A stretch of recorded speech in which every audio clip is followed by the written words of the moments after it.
Hai, Assalamualaikum warahmatullahi wabarakatuh. Hari ini saya nak cerita pasal kepentingan tumbuh-tumbuhan semajadi di Malaysia. Okey, kalau kita tengok buku teks, dia ada pada muka surat 65 sampailah muka surat 68, buku teks tingkatan 3. Okey, jadi hari ini saya nak cerita kepentingan tumbuh-tumbuhan semajadi di Malaysia.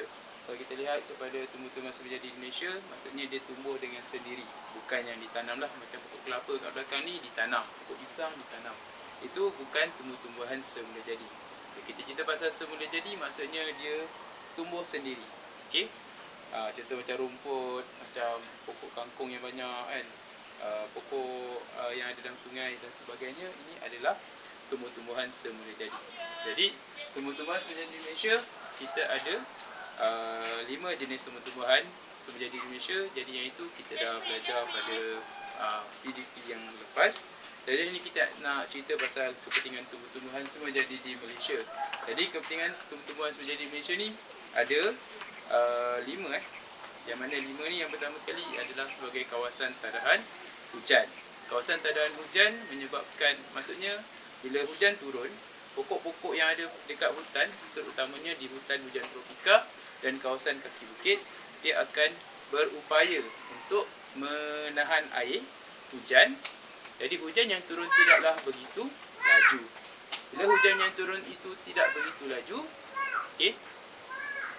Bila hujan yang turun itu tidak begitu laju, dia akan diserap oleh tanah dan dia tidak mengakibatkan hakisan pada tanah. Dia akan diserap oleh tanah seperti span berongga, okey, di dalam hutan. Jadi tanah dalam hutan juga akan bertindak sebagai span yang berongga yang menyerap air. Dan akhirnya air tersebut akan masuk menjadi air bawah tanah ataupun dia akan mengalir pergi ke sungai, masuk ke dalam tasik mengikut kepada jenis saliran. Jika saliran yang baik, dia akan berubah menjadi sungai. Macam ni, saliran yang baik dia akan menjadi sungai. Kalau saliran tidak baik, dia akan membentuk tasik ataupun paya. Okey, paya air tawar di kawasan tasik. Macam di pinggir sungai juga kita boleh membentuk hutan paya air tawar. Okey, contohnya seperti di lembangan Sungai Rajang lah, ataupun di Sungai Sarawak. Okey, jadi itu adalah contoh sebagai kawasan tadahan hujan. Okey, jadi hutan dekat kawasan tanah tinggi juga sangat penting sebagai kawasan tadahan hujan sebab dia bertindak sebagai empangan. Okey, macam yang kita sedang alami di Melaka, kita sekarang ni baru habis krisis air. Kenapa berlaku krisis air? Sebab berlakunya musim kemarau. Okey, jadi kawasan tadahan hujan di Melaka juga tidaklah begitu besar dan empangan yang kita ada hanya 3. Okey, dan 3 empangan ini tidak cukup untuk menampung air semasa musim kemarau. Jadi kawasan tadahan hujan di kawasan tanah tinggi ini sangat penting sebab kita boleh membentuk empangan untuk digunakan sebagai air bagi bekalan domestik ataupun sebagai empangan hidroelektrik. Okey. Yang kedua, kita nak cerita pasal kepentingan dia ialah sebagai keseimbangan ekosistem. Okey. Jadi ekosistem ni adalah hubung kait antara komponen biotik ataupun benda hidup dan juga komponen abiotik, iaitu kawasan persekitaran yang bukan benda hidup seperti udara, tanah, tanah, okey, air dan sebagainya. Itu adalah komponen abiotik. Kalau komponen biotik maksudnya benda-benda hidup lah. Jadi bila adanya tumbuh-tumbuhan semajadi di Malaysia ni, dia akan mengekalkan keseimbangan ekosistem. Okey. Jadi hutan akan menjadi habitat kepada hidupan liar dan mereka akan saling berinteraksi antara benda-benda hidup dan juga benda bukan hidup. Okey. Jadi dia akan membentuk persekitaran yang seimbang. Kalau tak seimbang, okey, maksudnya haiwan akan pupus, pokok-pokok akan pupus dan sebagainya. Okey, tanah atau tanah akan jadi tak subur, tercemar dan sebagainya lah. Okey, seterusnya sebagai sumber perubatan. Sumber perubatan ni banyak kita boleh dapatkan herba daripada hutan hujan tropika di Malaysia.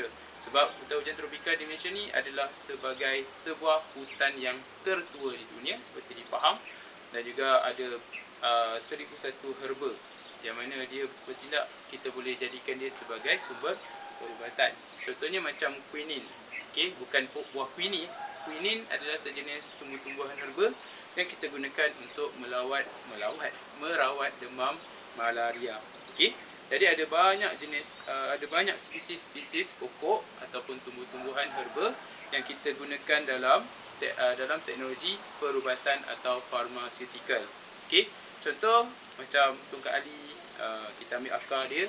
Tongkat ali ni kita gunakan untuk menjadi perangsang lah, sejenis dadah perangsang. Okey. Pokok sembung, senduduk, pegaga dan keremek, ada banyaklah sebagai ubat. Seterusnya, kepentingan tumbuh-tumbuhan semenjadi di Malaysia sebagai habitat semula jadi kepada flora dan fauna. Okey. Jadi hutan menjadi habitat kepada flora yang lain. Contohnya macam pokok menumpang, epifit, saprotik dan sebagainya. Dan juga menjadi habitat kepada fauna. Contoh fauna ni seperti gajah kan, harimau, haiwan-haiwan, okey, fauna yang ada lah. Contoh macam dekat tepi sungai ni kita ada habitat pelbagai jenis flora dan fauna. Fauna seperti biawak, okey. Sungai ni banyak biawak Kadang-kadang ada memerang, okey, burung-burung dah balik lah. Tadi ada banyak burung sedang bersosial dekat sini, okey, dan sebagainya. Baik. Jadi habitat ni sebagai tempat perlindungan haiwan. Jadi tumbuh-tumbuhan semenjadi di Malaysia ni sangat penting sebagai habitat flora dan fauna. Okey, seterusnya tumbuh-tumbuhan semenjadi di Malaysia juga sangat penting sebagai sumber bahan mentah. Okey, kita dapatkan sumber bahan mentah seperti rotan, kayu-kayan yang bermutu dan sebagainya sebagai pembinaan ataupun industri pembuatan perabot. Okey, bila awak jawab soalan, dalam soalan ditanya mesti jawab dengan spesifik. Bukan industri pembuatan saja, tetapi industri pembuatan perabot, industri membina rumah pertempatan, kan? Kita gunakan kayu, kita gunakan papan untuk membuat rumah dan sebagainya. Okay. Selain daripada itu, kita juga boleh jadikan kayu bakau sebagai cerucuk, iaitu piling ke dalam tanah untuk menguatkan struktur tanah untuk dibangunkan bangunan. Okay. Kayu bakau kan, buluh dan rotan sebagai kraftangan dan sebagainya. Okay.